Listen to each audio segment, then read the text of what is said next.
Tuhan. Firman Tuhan bagi kita hari ini adalah dari 2 Korintus pasal 5. 2 Korintus pasal 5 ayat 7 yang berbunyi seperti ini. Sebab hidup kami ini adalah hidup karena percaya, bukan karena melihat. 2 Korintus pasal 5 ayat 7. 2 Korintus pasal 5 ayat 7 yang berbunyi demikian. Sebab hidup kami ini adalah hidup karena percaya, bukan karena melihat.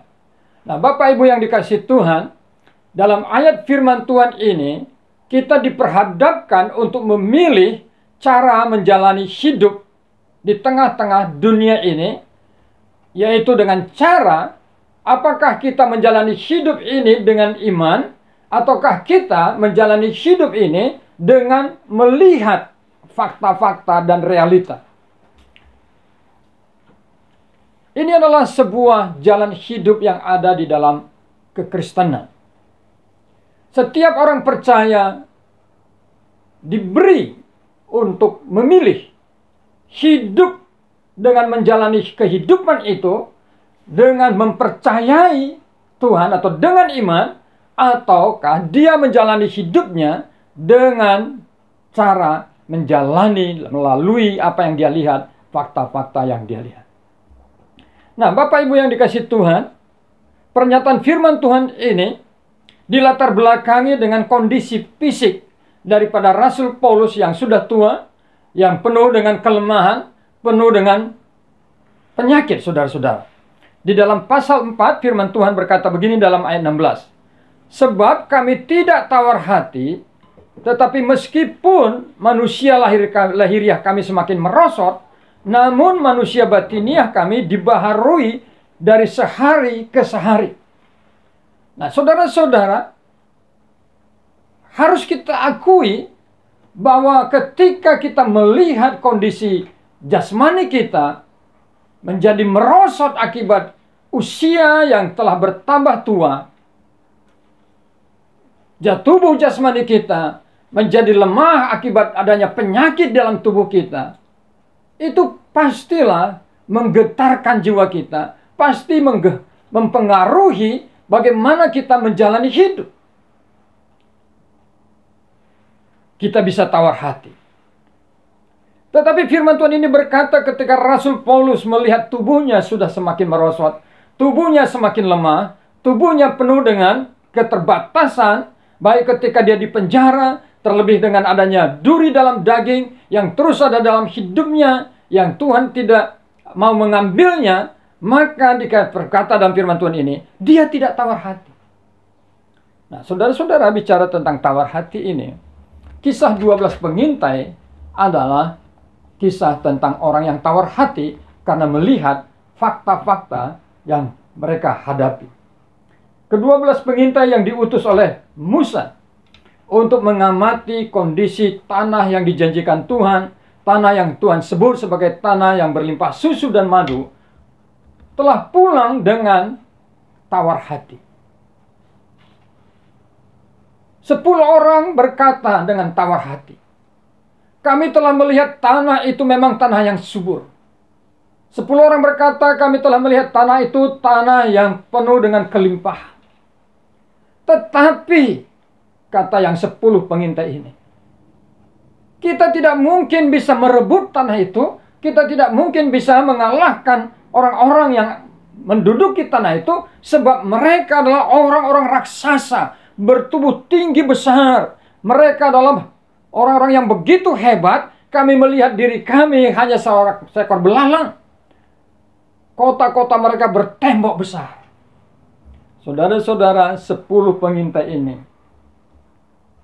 tawar hati karena melihat tantangan, hambatan yang ada di dalam tanah perjanjian itu. Penduduk asli itu seram-seram, menakutkan, sehingga mereka berkata, kami melihat diri kami hanya seperti belalang.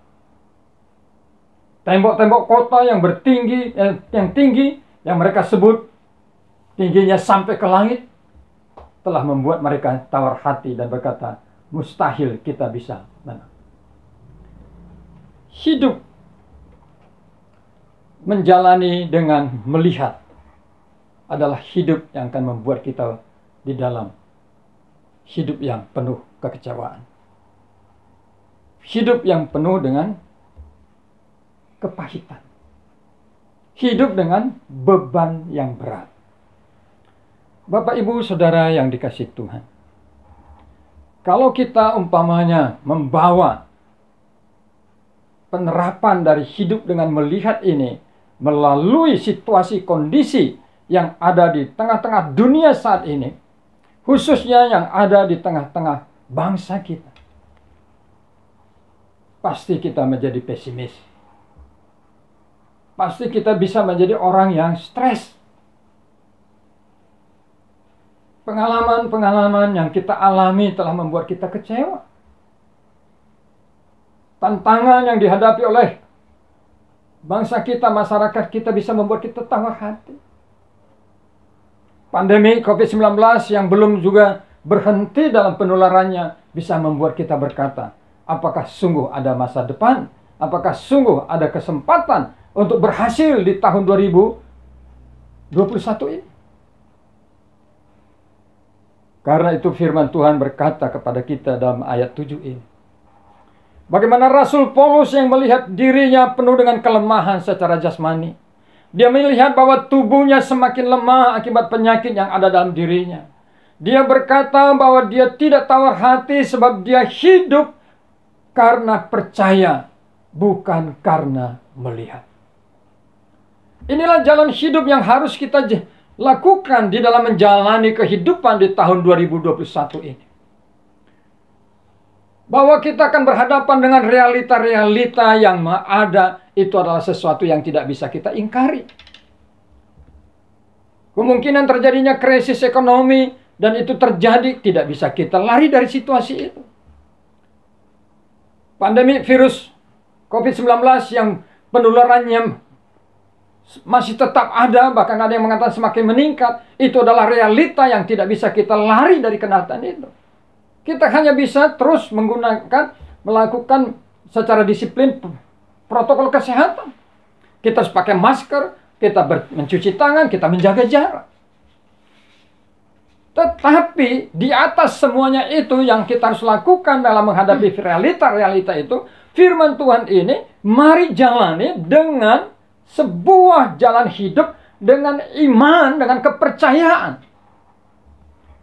Nah, sekarang pertanyaannya adalah, percaya tentang apa? Kalau saya berkata saya hidup karena percaya, bukan karena melihat, maka pertanyaannya adalah saya percaya terhadap apa? Siang ini saya mau mengajak kita untuk mempercayai 3 kebenaran firman Tuhan. Yang pertama adalah dari Ibrani pasal 13 ayat 8, saudara-saudara. Ibrani pasal 13 ayat 8. Firman Tuhan berkata begini.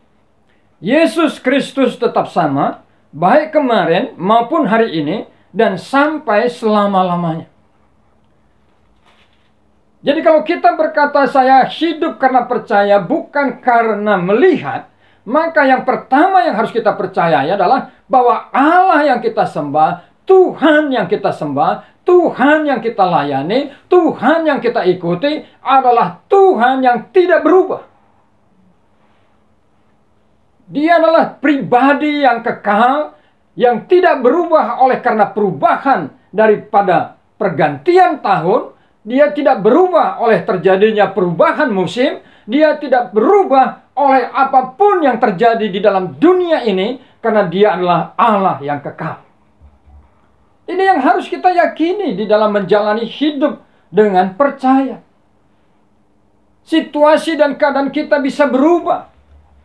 Bisnis dan pekerjaan saudara bisa berubah. Kesehatan saudara bisa berubah.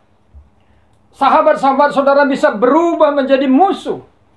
Tetapi di dalam segala sesuatu yang terjadi perubahan di lingkungan kita, yang terjadi perubahan di sekitar kita, satu hal yang harus kita tetap percayai, untuk kita tidak tawar hati, untuk kita tidak kecewa, untuk kita tidak menjadi orang yang stres adalah kita harus mempercayai bahwa Tuhan Yesus adalah Tuhan yang tetap sama kemarin, hari ini, sampai selama-lamanya. Karena Dia adalah Allah yang kekal. Bapak, Ibu, Saudara yang dikasihi Tuhan. Ini artinya karena Yesus tidak berubah, maka kasih-Nya tidak berubah. Saudara-saudara, bicara tentang kasih Allah. Roma 5 ayat 8 memberikan kepada kita pernyataan yang luar biasa. Allah telah menunjukkan kasih-Nya kepada kita ketika Kristus mati untuk kita dan ketika kita masih berdosa. Luar biasa, saudara-saudara. Roma 5:8 itu memberikan kepada kita sebuah perincian tentang kasih Allah. Bahwa kasih Allah itu adalah kasih Allah yang direalisasikan, diwujudkan dengan wujud yang nyata, yaitu dengan Kristus mati untuk kita. Kristus anak tunggal Allah itu, anak tunggal Allah itu telah mati untuk saudara dan saya, lalu ditambahkan dengan berkata, ketika kita masih berdosa.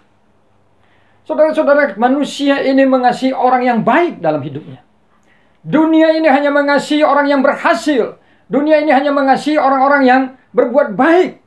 Tetapi Allah di dalam Roma 5:8 mengatakan, Ia mendemonstrasikan kasih-Nya bukan ketika saudara sudah bertobat, bukan ketika saudara sudah menjadi orang yang beriman, tetapi ketika engkau menjadi orang yang berdosa. Allah menunjukkan kasih-Nya kepada saudara dengan Kristus mati untuk saudara ketika engkau masih berdosa. Oh, haleluya. Ini yang harus kita yakini. Kalau ketika saya masih berdosa saja. Saudara, sedikit pengalaman hidup saya di Jakarta adalah ketika saya ke Jakarta, saya hidup di dalam hidup yang menyedihkan. Ya. Saya ikut sepupu saya. Kami hidup di jalanan. Saya orang yang pernah mengalami yang namanya hidup berlandaskan, Bapak, tidur dengan berlandaskan tanah dan beratapkan langit di jalan. Itu di daerah Selipi, ketika masih ada bundaran Selipi. Itu sekitar tahun 78, saudara-saudara. 78-79. Kalau melihat masa lalu kehidupan saya, mustahil Tuhan bisa mengasihi saya karena Dia Allah yang kudus, Allah yang mulia. Sedangkan saya orang yang berdosa. Tetapi apa yang mustahil itu dinyatakan Allah. Bahwa Dia mengasihi orang yang berdosa. Dia mengasihi mereka yang berdosa. Dan salah satunya saya di dalam. Jadi saya harus mempercayai bahwa Kristus yang tidak berubah itu adalah juga Tuhan yang tidak berubah dalam kasih-Nya kepada kita. Yang kedua, saudara-saudara, kita harus mempercayai bahwa Tuhan yang tidak berubah itu adalah juga Tuhan yang tidak berubah dalam rencananya dalam hidup kita. Perjalanan hidup kita bisa berliku. Perjalanan hidup kita bisa menanjak lalu terjerembab ke lembah. Seperti Yusuf. Dia hidup dengan perjalanan yang penuh dengan kesedihan, saudara. Kakak-kakaknya yang dia hormati, yang dia kasihi, telah menjual dia menjadi budak kepada orang Ismail. Itu adalah sebuah pengalaman hidup yang penuh dengan penderitaan. Lalu ketika sesudah dia di Mesir, Tuhan menyertai dia, memberkati dia menjadi orang kepercayaan dari seorang perwira, kepala pengawal Firaun, Potifar. Dia menjadi tangan kanannya. Lalu dia difitnah oleh istri Potifar.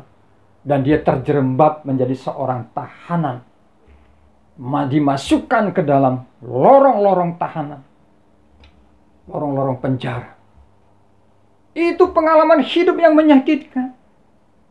Itu perjalanan hidup yang mengatakan tidak ada masa depan. Tetapi rencana Tuhan yang mengatakan bahwa Yusuf itu akan menjadi seorang raja, tidak gagal, tidak berubah. Walaupun jalan hidup yang dilakukan manusia itu penuh dengan penderitaan, tapi rancangan Tuhan pada akhirnya indah. Seperti lagu yang kita nyanyikan tadi. Waktu Tuhan itu indah. Mari percayai keduanya. Bahwa Allah kita adalah Allah yang tidak berubah. Karena itu dia juga tidak berubah dalam kasih-Nya, tidak berubah dalam rencananya dalam hidup kita.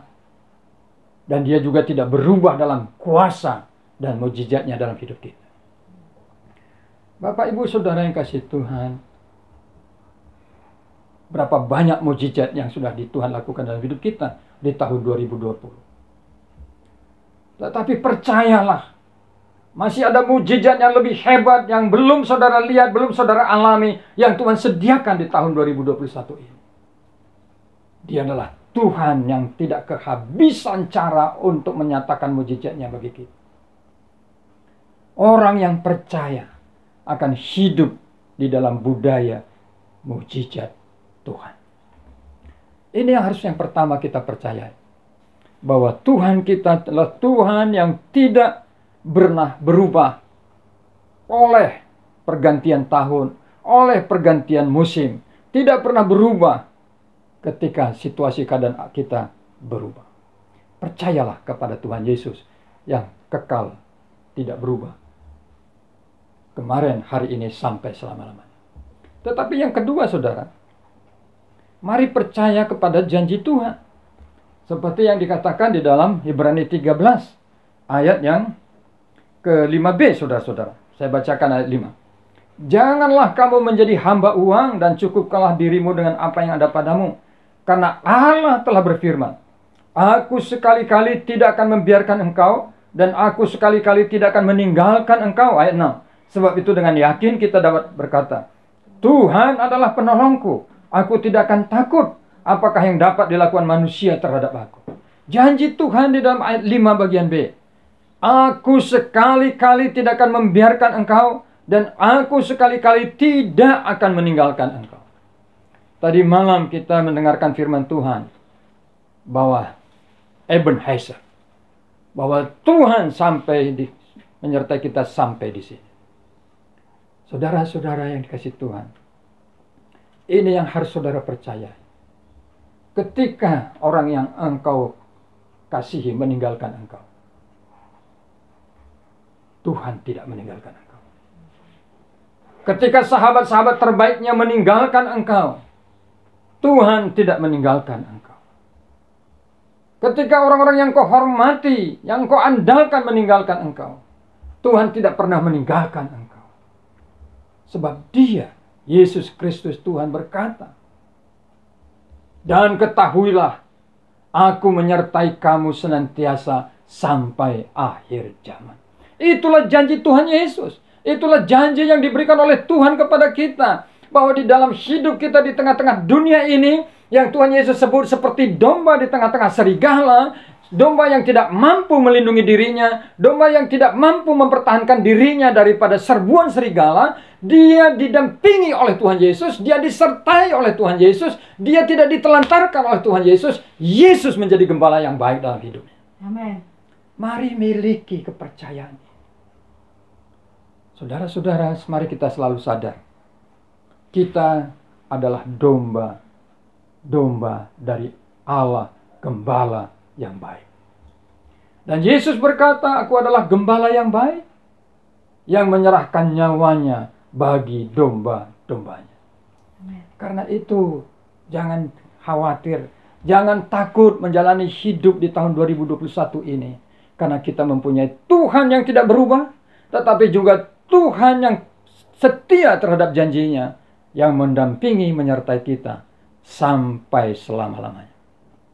Yang ketiga, yang terakhir, yang harus kita percayai adalah apa? Akhir hidup kita.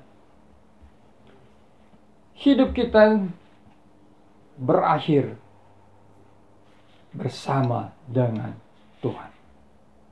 Dalam Yohanes 14 ayat 1-3 Tuhan Yesus berkata, janganlah engkau kecewa dan gelisah, sebab aku pergi untuk menyediakan tempat bagimu, dan aku akan datang untuk menjemput kamu. Kekristenan tidak boleh melupakan ini, bahwa kita hidup di dunia ini adalah untuk sementara saja. Bahwa kita ada di dunia ini untuk menjadi terang, menjadi garam, menjadi saksi Kristus bagi dunia ini. Karena itulah mengapa kita mengalami banyak penderitaan. Karena itulah mengapa kita banyak mengalami penolakan. Karena kita hadir sebagai terang, kita hadir sebagai garam, kita hadir sebagai saksi Kristus.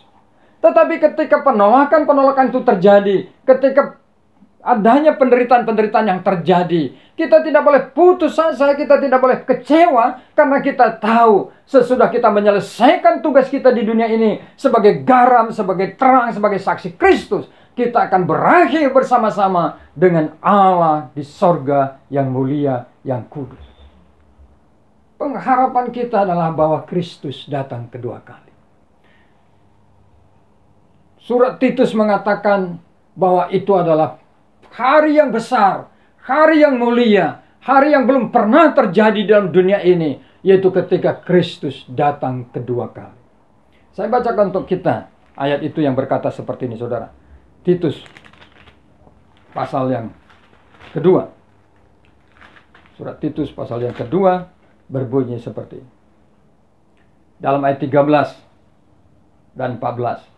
Dengan menantikan penggenapan pengharapan kita yang penuh bahagia dan penyataan kemuliaan Allah yang maha besar dan juru selamat kita Yesus Kristus yang telah menyerahkannya bagi kita untuk membebaskan kita dari segala kejahatannya, untuk menguduskan bagi dirinya suatu umat kepunyaannya sendiri yang rajin berbuat baik. Ayat 13, dengan menantikan penggenapan pengharapan kita yang penuh bahagia dan penyataan kemuliaan Allah yang maha besar dan juru selamat kita Yesus Kristus. Itu bicara tentang hari kedatangan Kristus. Mari percayai ini. Kembali kepada 2 Korintus 5, saudara-saudara. Firman Tuhan berkata bagaimana Rasul Paulus mengatakan bahwa penderitaan-penderitaan yang ada di dalam dunia ini tidak ada nilainya, tidak ada artinya dibandingkan dengan kemuliaan bersama dengan Allah. Kemuliaan ketika Kristus datang kedua kali. Ketika kita dimuliakan bersama Kristus, maka semua air mata kita, semua keluh kesah kita, semua penderitaan kita tidak ada artinya lagi. Saudara-saudara yang dikasihi Tuhan, saudara boleh pilih cara menjalani hidup di tahun 2021 ini. Pilihan pertama, hiduplah karena percaya, bukan karena melihat. Atau pilihan yang kedua, saudara menjalani hidup saudara dengan melihat apa yang ada di dunia ini. Dan itu akan membuat engkau binasa, membuat engkau kecewa, membuat engkau stres, membuat engkau depresi. Firman Tuhan berkata, jika engkau sungguh orang yang mengasihi Tuhan, yang mencintai Tuhan, dan kau percaya bahwa engkau adalah orang yang dikasihi Tuhan, yang menjadi umat Allah, menjadi hamba Allah, hiduplah karena percaya, bukan karena melihat. Amin. Mari kita nyanyikan pujian Semusim Berlalu.